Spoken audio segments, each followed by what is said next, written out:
నమస్తే. Welcome to our channel. నేను మీ పద్మావతి. ఈరోజు మనతో పాటు ప్రముఖ ఆధ్యాత్మికవేత్త మరియు జ్యోతిష్య పండితుడు డాక్టర్ ముల్లపూడి సత్యనారాయణ గారు ఉన్నారు. అయితే ఆయనతో మాట్లాడి సంకటహర చతుర్థి గురించి తెలుసుకునే ప్రయత్నం చేద్దాం. మీరు కూడా చూస్తారు. నమస్కారం గురువుగారు. నమస్కారం మా పద్మావతి. గురువుగారు, జనవరి 17వ తేదీన అనగా శుక్రవారం మనకి సంకటహర చతుర్థి వచ్చింది. అంటే హ్మ్. చతుర్థి అంటే మనకి ఎవరికీ తెలియని వాళ్ళు లేరు, ప్రత్యేకంగా అందరికీ కూడా తెలుసు. అయితే ఈ చతుర్థి రోజు ప్రతి ఒక్కరు కూడా చిన్న చిన్న తప్పులనేవి చేస్తూ ఉంటారు. హ్మ్. అలాంటివి ఇకపై రిపీట్ అవ్వకన్నా అసలు ఏం చేయడం వల్ల పూర్తిగా దేవుని యొక్క అనుగ్రహం అనేది దొరుకుతుందంటారు? సంకటము అంటే ఏంటి? మనకి కట అంటే కష్టాలు. అవును. కట్ చేసేవాడు. సంకట, వేంకట అంటాం. వేం కట హ్మ్. అంటే పాపాలను కట్ చేసేవాడని. అలాగే సంకటాలంటే అడ్డంకుల్ని కట్ చేసేవాడు. ఎవరు? అవును. వినాయకుడు. వినాయకుడు పనులు 2 రకాలుంటాయి. ఏంటంటే ప్రారంభం అసలు చెయ్యం మనం. ప్రారంభం చేయకుండా కష్టాలొచ్చినాయండి, కష్టాలొచ్చినాను. 3 సంవత్సరాల నుంచి ఉద్యోగం అప్లై చేస్తున్నామండి. రావట్లేదు అంటారు. అప్లై చేయరు. హ్మ్. ఇది స్టార్టింగ్ ట్రబుల్. దీనికి అధిపతి వినాయకుడే. తర్వాత మనం పని చేస్తుంటే రిజల్ట్ రావదు.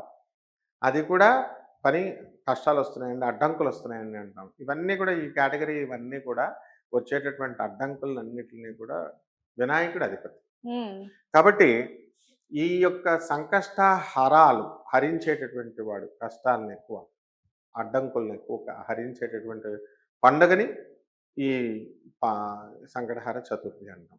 చాలామంది మేము వ్యవసాయం మొదలుపెట్టామండి. పంట నీళ్ళు రావట్లేదు, వర్షాలు రావట్లేదు అనేవాళ్ళు రైతులు. ఉద్యోగంకెళ్తున్నామండి, సమస్యలు. ఏవో రకాలమైనటువంటి సమస్యలు, అడ్డంకులు ఇవన్నీ. సో, ఆ రోజు ఏం చేస్తాము మనము? వినాయకుడు అధిపతి. బ్రహ్మదేవుడు సృష్టిని సృష్టించినప్పుడు వినాయకుడికి దండం పెట్టకుండా ఆయన కూడా సృష్టిస్తాడు. ఆయనకి మహాగణాధిపతి ఉన్నాడని తెలీదు.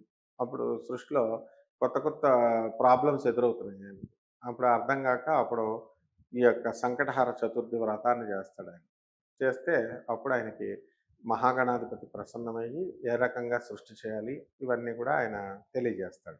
అలాగే పార్వతీదేవి కూడా మనకి చక్కగా ఈ శరభేశ్వర స్వామి అవతారం ఎత్తినప్పుడు నరసింహస్వామి శరభేశ్వర స్వామి నరసింహస్వామి ఉగ్రం తగ్గనప్పుడు ఆ ప్రత్యంగిర అమ్మవారి ఆవిర్భావం కూడా ఈ సంకటహర చతుర్థి వ్రతం చేసిన తర్వాతే పార్వతి సా ఈ ఆయన శాంతాన్ని తీసుకొస్తుందనమాట.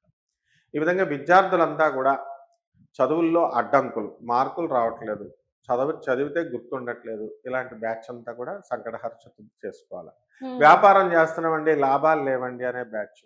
కొంతమంది లాభాలు వస్తున్నాయండి, ఉద్యోగస్తులు జీతాలు వస్తున్నాయండి, కానీ మాకు ఖర్చులు ఎక్కువైపోతున్నాయండి అంటారు. అసలు జీతాలే రాక ఏడుస్తుంటే, జీతాలు వస్తున్నదాన్ని మేనేజ్ చేసుకోవడం రాకెళ్ళి ఖర్చులు ఎక్కువైపోతున్నాయి. అవును. ఇలాంటి బ్యాచ్‌లందరికీ కూడా ఈ కేటగరీ అందరికీ కూడా వినాయకుడు సంకటహర చతుర్థి మనం చేసుకోవాలి. హ్మ్. ఏమిట్రా బాబు చేసుకోవాలా అంటే వినాయకుడి వ్రతం ఎలా చేసుకుంటాం? అలాగే వినాయకుడికి కొన్ని తిథులున్నాయి. ఏమిటా తిథులు అంటే చవితి, పంచమి వినాయకుడికి ఆ! సుబ్రహ్మణ్యేశ్వర స్వామికి ఎలాగో అలాగనమాట. చవితి, పంచమి, షష్ఠి. అలాగే సోమవారం వినాయకుడికి ప్రీతికరమైనటువంటి రోజు. మరి ఆ రోజున నాగబంధంతో వినాయకుడికి ముడి వేసేసి ఉంటుంది.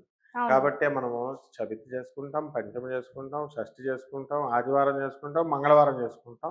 స్పెషల్‌గా వినాయకుడి డిపార్ట్‌మెంటు సోమవారం చేసుకుంటాం. ఈరోజు చేయాల్సినటువంటి పనులేమిటంటే తెల్లవారుజామున లేవడం, తలంటు స్నానం చేసుకోవడం, సూర్యోదయానికంటే ముందు చన్నీళ్ళతో తలంటు స్నానం చేసుకోవడం. రోగిష్టి వాళ్ళు, తర్వాత ఈ యొక్క అనారోగ్యంతో బాధపడేవాళ్ళు, ముసలివాళ్ళు, చిన్న పిల్లలు గనక ఉన్నట్లయితే వాళ్ళు వేడి నీళ్ళతో చేసుకోండి. నదులు దగ్గరగా సముద్రాల దగ్గరగా ఉన్నటువంటి వాళ్ళు నదీ స్నానాలు చేయండి. ఈ మధ్యన ఒక ట్రెండింగ్ నడుస్తుంది. హ్మ్. సూర్యోదయం కంటే ముందు 5 గంటల లోపలే బ్రహ్మ ముహూర్తంలోనే కనుక పూజలయిపోతే మీకు ఎక్కువ ఫలితాలొస్తున్నాయి అవును. అని చెప్తున్నారు. అందుకని మొత్తం చాలామంది భక్తులు ఏం చేస్తున్నారంటే నదీ స్నానాల్లో తెల్లవారుజామున 3 గంటలకి వెళ్ళిపోతున్నారు. పుణ్యఫలితం ఏమో గాని ముందు ఇలా సముద్రంలోనో, నదిలోనో కొట్టుకుపోవడం గ్యారంటీ. ఎందుకంటే గోదావరి ఒడ్డునే పెరిగాను నేను. అవును. కృష్ణా నది బెజవాడ ఒడ్డునే ఉన్నాను నేను. పెరిగాం. కాబట్టి నాకు అనుభవం. కాబట్టి ఈ ఫలితాల సంగతి పక్కన పెట్టేసి శుభ్రంగా తెల్లవారుజామున మీకు ఏ టైంలో కుదిరితే ఆ టైంలో కూర్చొని వినాయకుడికి అష్టోత్తర నామాలు, గరిక గడ్డిని సంపాదించుకోండి. ఫ్రీగా వస్తుంది గరిక గడ్డి. హ్మ్. తర్వాత ఉత్తరేణి మీకు దగ్గరగానే ఉంటుంది. ఈ యొక్క ఏకవింశతి పత్రాలు మనం వినాయక చవితికి చెప్పుకుంటాం. అవును. ఆ పత్రాలన్నీ కూడా దొరికితే తెచ్చుకోండి. ఇవన్నీ మెడిసినల్ వాల్యూస్ ఉన్నటువంటివన్నీ. ఏది లేకపోతే గరిక గడ్డి. దాన్ని తెచ్చుకొని ఓం గణేశాయ నమః, ఓం గణేశాయ నమః అంటూ గణపతికి చేయడం, లేదా గణేష్ని యొక్క అష్టోత్తర నామాలు ఉంటాయి అవన్నిటితో కన్నా మనం ఇవి చేయాలి. మళ్ళీ ఉమ్, దీనికి ఒక ప్రొసీజర్ ఉంది. డైరెక్ట్ సంకటహార చతుర్థి మనం వ్రతం చేస్తున్నప్పుడు మనకేమవుతుందంటే ముందుగా వినాయకుడికి మనము పసుపు వినాయకుడిని ఒకటి తయారు చేయాలి. గౌరీమాతని పసుపు వినాయకుడిని ఎలా అయితే తయారు చేస్తామో అవి తయారు చేసి పెట్టుకోవాలి. మనం ఈ వ్రతం చేస్తున్నాం మామూలు మహాగణాధిపతిని మనం తయారు చేసుకొని పెట్టుకోవాలి. ఆ తయారు చేసుకున్న తర్వాత వ్రత కథ ఉంటుంది. ఆ ఉమ్, వ్రత కథ వీళ్ళు చదువుకోవాలి. చదువుకొని మరి ఆ యొక్క రావణ బ్రహ్మ ఏం చేస్తాడంటే ఈ వినాయకుడి యొక్క స్మరణ చేయకుండా శివుని యొక్క ఆత్మలింగాన్ని కోరుకుంటాడు. ఆ కోరుకుంటే సరే అని చెప్పి శివుడు బోళాశంకరుడు కాబట్టి ఆశుతోషుడు కాబట్టి శివుడు ఈయనకి ఇచ్చేస్తాడు ఆ వరాన్ని. తీసుకెళ్ళిపోతూ ఉంటాడు. ఉమ్, ఆత్మలింగాన్ని అంటే శివుడి యొక్క ప్రాణాన్నే ఇచ్చేసాడు. ఆత్మ అంటే ప్రాణం. ఉమ్, అప్పుడు తీసుకొని వెళ్ళిపోతుంటే ఇది సంకటహార చతుర్థి వ్రతం చేయలేదు వీడు. ఎవ్వరైనా సరే ఆ వ్రతం చెయ్యాలి. ఆ వ్రతం కథలో అనేక రకమైన పురాణాల్లో అనేక రకమైన కథలుంటాయి. ముఖ్యంగా ఇది గణేష్ పురాణంలో, పద్మ పురాణంలో చెప్పబడినటువంటి కథ ఇది. ఉమ్, అప్పుడు ఆ వినాయకుడు తీసుకెళ్ళిపోతుంటే రావణ బ్రహ్మ తీసుకెళ్ళిపోతుంటే దేవతలంతా భయపడిపోతారు. ఎందుకని? కారణం అది తీసుకువెళ్ళిపోయి శ్రీలంకలో ఆ లంకలో రావణుడి యొక్క లంకలో గనక దీన్ని ప్రతిష్ఠ చేస్తే ప్రాణం ఎక్కడుంటుందో శివుడు అక్కడ ఉంటాడు. ఆయన శరీరం కూడా అక్కడే ఉంటుంది. ఇక లంకలోనే శివుడు ఉంటాడు. శివుడు ఉండే చోటే పార్వతి ఉంటుంది. సకల దేవతలందరూ అక్కడికి వచ్చేస్తారు. కాబట్టి ఎట్టి పరిస్థితుల్లో లంక మరి స్వర్ణలంక మన కైలాసాన్ని మించిపోయి ఉంటుందని చెప్పి దేవతలంతా ఉమ్, భయపడి దీనికి అడ్డంకులు పెట్టమని చెప్పేసి విష్ణుమూర్తి దగ్గరికి వెళతారు.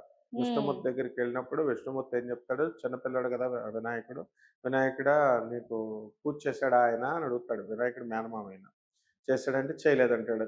చిన్నపిల్లాడికి శుభ్రంగా అన్ని తిండి పెట్టేసి వినాయకుడికి మరి చూసుకోమని నేను లెక్క చేయకుండా చేశాడు అని చెప్పేసి చెప్తారు. చెప్పేసరికి ఈయన వినాయకుడు కోపం వచ్చి ఆయన ఏం చేస్తాడు, రావణుని వెంబడిస్తాడు. వెంబడించి అతను ఎక్కడికి మహాబలిపురం, మహాబలేశ్వరుడు వెలిశాడు గోకర్ణం దగ్గర. అవును. ఆ ప్రాంతం దగ్గరికి వెళ్ళేసరికి భూకైలాస సినిమాలో కూడా ఇది చూపిస్తారు. అక్కడికి వెళ్ళేసరికి రావణుడు త్రికాల సంధ్యావేత్త. త్రికాలాలు 3 కాలాల్లో కూడా సంధ్యావందనం సంధ్య వారుస్తాడు. కాబట్టి అక్కడ నీళ్లు లేవు. నీళ్లు లేవు. ఎక్కువ నీళ్లు తాగట్లేదు ఆయన మూత్రం వస్తుందని చెప్పేసి. అలా నది ఒడ్డున, సముద్రం ఒడ్డున వెళ్ళిపోతుంటే అక్కడ చిన్న కుర్రాడు రూపంలో వినాయకుడు అక్కడ పశువుల్ని కాస్తూ అక్కడ కనబడతాడు. కనబడినప్పుడు రావణుడు ఏంటి నువ్వు నన్ను వెంబడిస్తున్నావు అని అడుగుతాడు. విసుక్కుంటాడు ముందు. నేను శివభక్తుడిని. నేను నీ దగ్గర శివలింగం ఉంది కదా అందుకని చూస్తున్నానంటే, నువ్వు పో ఫస్ట్ నీ పని చూసుకో నువ్వు నా దగ్గరికి రాకు అని చెప్పి విదిలిస్తాడు. ఆ తర్వాత కొంత దూరం వెళ్ళిపోయిన తర్వాత ఇతనికి సంధ్యావందనం అయిపోయింది. ఆ సమయం వచ్చింది. ఇంకెవరు లేరు ఇక్కడ. ఈ కుర్రాడే ఉన్నాడని ఆ వినాయకుడిని అడుగుతాడు. నాయనా ఇది పట్టుకో నువ్వు అనంటే వినాయకుడు బెట్టి చేస్తాడు ముందు నువ్వు నన్ను తిట్టావు కదా అని. సరే పట్టుకొని ఉంటే నేను చిన్న కుర్రాడిని చాలా బరువుగా ఉన్నట్టుగా ఉంది. కాబట్టి నేను దీన్ని భరించగలిగేంత సమయం నేను భరిస్తాను. నేను భరించలేనప్పుడు 3 సార్లు పిలుస్తాను నేను. 3 సార్లు పిలిచినప్పుడు నువ్వు వచ్చేసేయాలి. లేకపోతే నేను అక్కడ పెట్టేస్తాను. పెట్టేస్తానంటే సరే అని వెళ్తాడు. ఇదంతా దేవతల ప్లాన్ కుట్రలు. అవును. అంటే రాక్షసులకలే కుట్ర చేస్తారని ఎప్పుడూ అనుకోకూడదు. దేవతలు కూడా కుట్రదారులే. దేవతలు కూడా కుట్రలు చేస్తారు. వృత్రాసురుడిని అమ్మవారు ఈ యొక్క వజ్రాయుధాన్ని సముద్రం యొక్క అలల అలల్లో దూర్పి, ఆ నురగలో దూర్పి ఆ వజ్రంతో కట్ చేస్తది వృత్రాసురుడిని. అవును. అది కూడా మాయ. ఆ తర్వాత ఇది కూడా మాయే.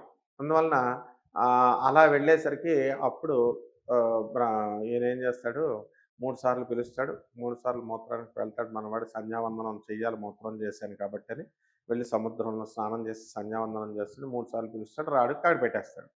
ఆడ పెట్టేస్తే ఆ యొక్క ఆ ఆత్మలింగానికి ఒక ఓజస్సు, తేజస్సు ఉంటుంది. ఆ ఓజస్సు ముందే హెచ్చరిస్తాడు శివుడు. ఇది ఎంతసేపు కూడా భూమి ప్రకృతి. ఆ ప్రకృతి ఎప్పుడు కూడా పురుషుడిని ఆకర్షిస్తా ఉంటుంది. అంటే స్త్రీ ఎప్పుడు పురుషుడిని ఆకర్షిస్తా ఉంటుంది. అందువలన మనము స్త్రీ అనేది ప్రకృతి, పురుషుడనేది పరమ పురుషుడు. కాబట్టి ఈ 2 తత్వాల్ని విడదీయలేరు ఎవరు కూడా. అందువలన ఈ ఆత్మని భూమి ఎప్పుడు కూడా తనలో కలిపేసుకోవాలని చూస్తా ఉంటది. కాబట్టి నాయనా నువ్వు ఒక్కసారి పెట్టావా నీ వల్ల కాదు అంటాడు.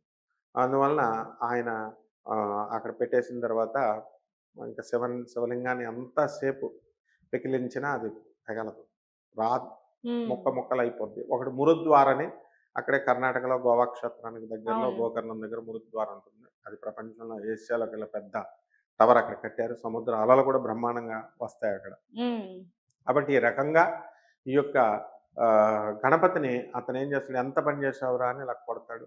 ఆ శివలింగాన్ని ఇలా అలా ముట్టుకునేసరికి అదంతా కూడా పగిలిపోయి షేప్ అంతా మారిపోతుంది. కాబట్టి మహాబలంగా పీకాడు కాబట్టి అది ఎంత బలంగా లాగినా సరే కైలాస పర్వతాన్నే ఎత్తడం కుదిరింది కానీ, ఈ యొక్క శివలింగాన్ని ఎత్తలేకపోయాడు కాబట్టి, ఆ శివలింగం బలంగా ఉన్న శివలింగం కాబట్టి మహాబలేశ్వరుడు అని పేరు పెట్టారు. ఇంకా హ్మ్. చిన్న మొక్కలు అక్కడక్కడ పడ్డాయి. ఎలాగైతే కేసరగుట్టలో ఇక్కడ మనకి శివలింగాన్ని పెట్టినప్పుడు మీరు చుట్టుపక్కల ఒక 108 మొక్కలు పడతాయి. అలా 108 మొక్కలు పడి ఉంటాయన్నమాట. కాబట్టి ఇది ఆ వ్రతం యొక్క సారాంశం. హ్మ్. అలాగే ఎవరైతే భక్తులు ఈ యొక్క వ్రతాన్ని చేశారో, ఎవరైతే వృద్ధి చెందారో, శివుడి యొక్క ఈ సంకటహర చతుర్థి రోజున ఆత్మకే ఆయన మోక్షాన్ని ఇస్తాడు. సంకటహర చతుర్థి రాసినప్పుడు ఒక భక్తుడి యొక్క తండ్రి అతను ఆత్మరూపుడై పిశాచ రూపాన్ని ఇచ్చేస్తే, ఈ సంకటహర చతుర్థి వ్రతాన్ని చేస్తే అతనికి పిశాచత్వాన్ని కాశీ క్షేత్రానికి తీసుకెళ్ళి ఆ పిశాచత్వాన్ని పోగొట్టి ఇస్తది. వారాహి అమ్మవారి క్షేత్రపాలకురాలు కాబట్టి, గ్రామ దేవత కాబట్టి ఆమె అడ్డుకుంటుంది. ఆమెను దాటానంటే మళ్ళీ కాలభైరవుడు రెండో గండం వస్తుంది. ఆ రెండో గండాన్ని దాటిన తర్వాత కైలాస పర్వతాన ఆ యొక్క పరమేశ్వరుడి యొక్క అనుగ్రహం లభిస్తుంది. ఇవన్నీ కూడా స్కంద పురాణాంతర్గతమైనటువంటి రేవాతీర ఖండంలో చెప్పబడుతుంది, పద్మ పురాణంలో చెప్పబడుతుంది, గణేష పురాణంలో చెప్పబడుతుంది, శివపురాణం అనేకమైనటువంటి పురాణాల్లో చెప్పబడుతుంది. కాబట్టి ఈ వ్రత కథను ఎవరైతే చదువుకొని అక్షంతలు వేసుకుని చక్కగా కుడుముల్ని నైవేద్యంగా పెట్టి, లేదా స్వీట్లు లడ్డూలని మోదకాలను నైవేద్యంగా పెట్టి, లడ్డూలని నైవేద్యంగా పెట్టి, ఆ సంకష్టహార చతుర్థి రోజున పూజ చేస్తే ఏ విధంగా అయితే వినాయక చవితి రోజున వచ్చేటటువంటి ఫలితాలు లభిస్తాయో, ఆ విధంగా వీళ్ళ యొక్క సమస్త కష్టాలు కూడా తో పాటుగా మన వినాయకుని గురించి కూడా చాలా చక్కటి ఓ మంచి కథను కూడా వివరించారు. నిజంగా గురుగారు ధన్యవాదాలు. ధన్యవాదాలు.